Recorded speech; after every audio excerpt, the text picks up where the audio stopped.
So this is the Talbot Rice Residents exhibition, and it brings to the end a 5-year project to us.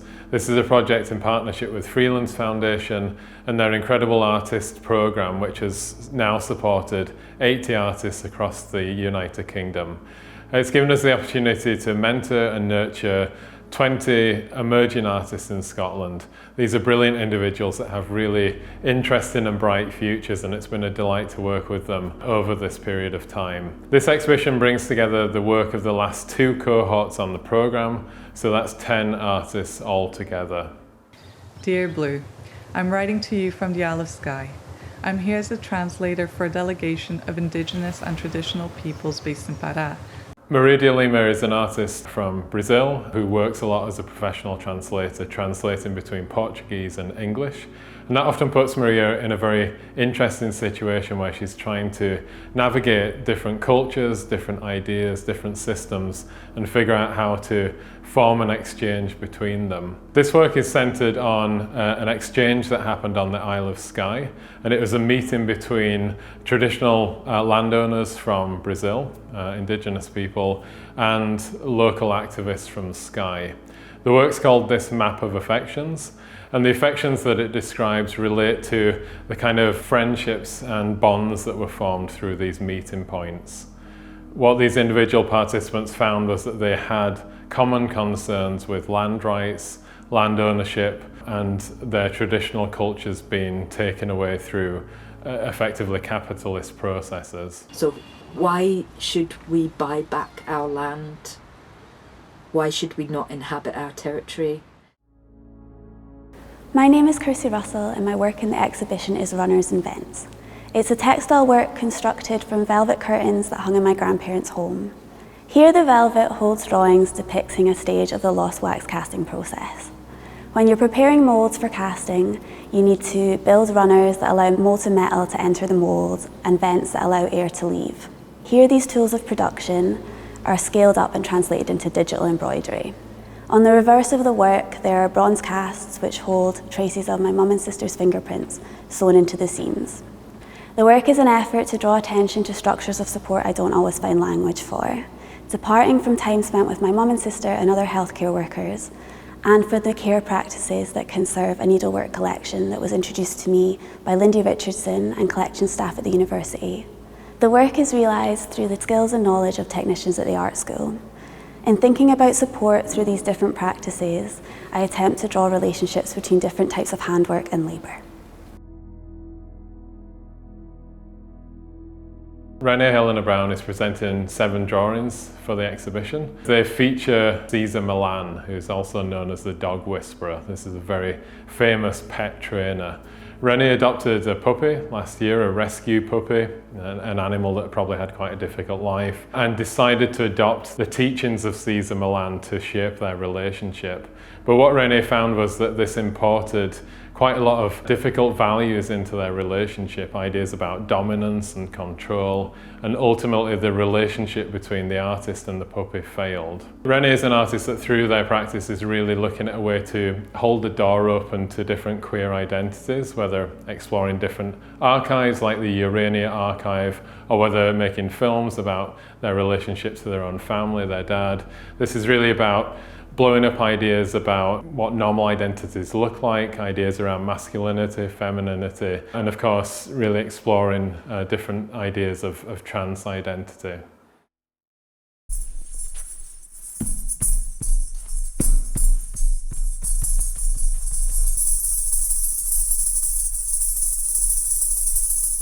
We're showing Sekai Machache's Mutambi. This is an artwork that was commissioned by Mount Stewart, which is this incredible, opulent, stately home on the Isle of Bute. Like a lot of these houses, it carries with it histories of wealth and colonialism, histories that we're now very much bringing into focus and question. But this work really centres on a dance in the space, and it's about trying to reconnect to other cultures in which artists and dancers and dreamers are really celebrated as people who can envision things and heal things as well. So the dance, in a way, it feels like it reappropriates this space, it changes its energy levels, it feels like it's an act of decolonising this place of power. The beautiful costumes reflect the costumes of some of the people in the portraits, and so it feels as if their status is also being appropriated and diverted into these other channels and ideas.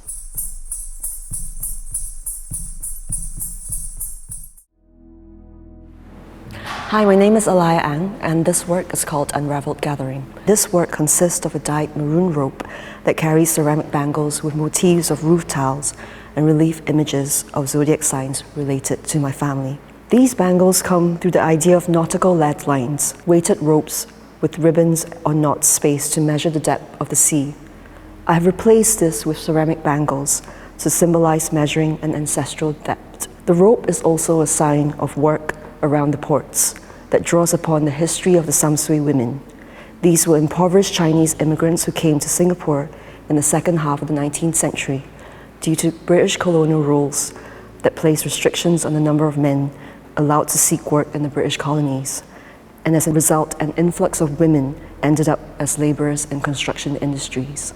I've also cast a bronze foot that's held at a specific angle, represents the labor of these women, but also that of my family, who were tailors. And they symbolize the labor of arched feet over the treadles of sewing machines. In this sculpture, you see an array of objects that are laid on the floor, and these are metal plates that are cut out like islands to represent the Malay archipelago. So the Malay archipelago consists of Singapore, Indonesia, Malaysia, and also there is a set of moon blocks. These are half-crescent moons that are used as a divination tool by my grandmother to ask for divine guidance. In the round room space, we've got Crystal Bennis, and this is a very research-driven project that's looking at commodities trading. People who are trading commodities are finding ways to get raw materials from different countries, make a huge profit on them, and then in some cases avoiding tax on that profit. It's really about digging into something that's very hidden from public view, and Crystal uses her research through these archive boxes that people can explore to reveal the different political manipulations and the damage that are caused by these capitalist processes. That can include damage to the environment, damage to indigenous communities, and often it means that huge amounts of wealth are being extracted from developing countries, and it's benefiting people who are already rich and wealthy while those countries remain in relative poverty. The large tapestry on the wall of this space reflects the scale of these operations. You see huge tanker ships, you see oil tanks. These are the things that are moving bauxite and copper and palm oil, all the commodities that Crystal is focusing on around the world. There's also a film in the space which is based on a tourist video from Switzerland. But what Crystal has done is to appropriate this video and tell us instead the story of how the banking system grew up in Switzerland and why it's such a good place for these very rich, very manipulative people to hide their money.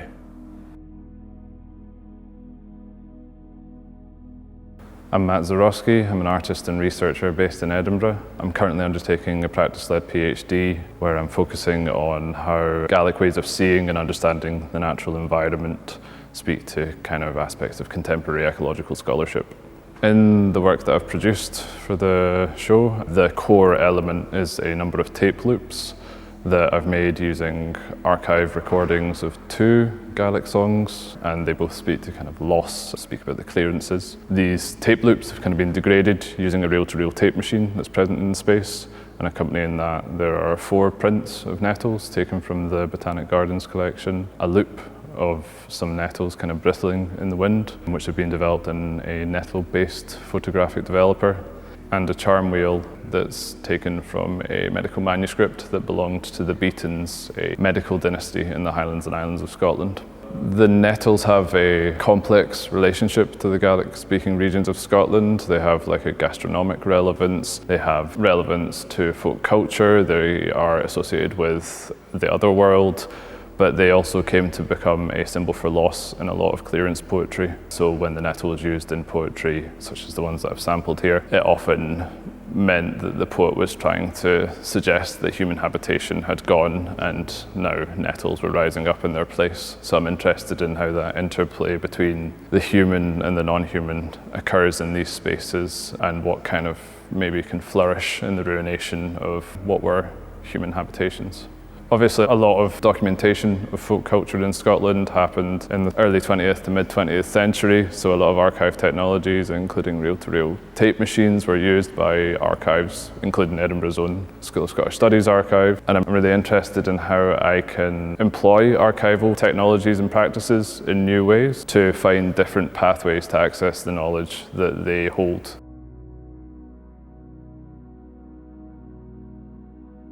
Emmi McLuskey has worked for a long time with ideas of dance and choreography, often collaborating with Janice Parker to make her works. The A to Z of movement is really a set of prompts for people to start to explore their own bodies, their own embodiment. Emmi worked with children, and for each letter they've devised different types of movements that you could try or you could do. I think our bodies are very conditioned to behave a certain way, to act a certain way, and it's something that's quite subconscious. It's sort of built within our systems. But of course it can really affect the way that we behave, what we're able to do. And I see Emmi's project as trying to lay a foundation for us to somehow realise that and recognise that and know how to talk about it. When I think of Emmi's project, I often think about schoolrooms where people are taught an A to Z. And I think in school there are certain types of intelligence that's often privileged. Often children are sat down at desks, they're made to sort of focus on certain types of writing, on numeracy. But there's obviously other types of intelligence that come from the body, that come from being able to move and express themselves in different kinds of ways.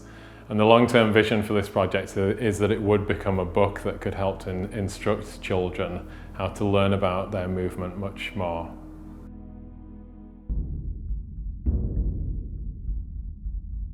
Hello, my name's Fleming, and I'm presenting my project, No Place Like Home, a film in the guise of a perfume advert.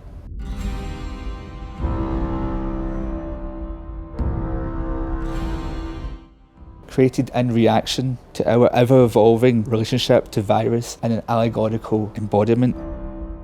I've also collaborated with Clara Wheel to bring together the perfume which is paired with the film. The film deals with a vampire struggling to survive, displaced by a body of water, referring to his past, present and future. Oh, and George Orwell's also thrown in there, just for added effect.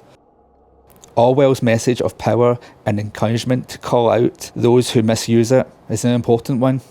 It seems we keep on repeating the same process over and over again. It was easier when we could see the symbols.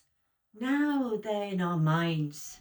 So the story goes, in the time of the French Revolution, Marie Antoinette was on the run, dressed as a servant, and was caught because she was wearing perfume and travelling with a box of perfume, typically only afforded to the super rich at the time. Her desire for distinction caused her to lose her head. Isn't perfume fun?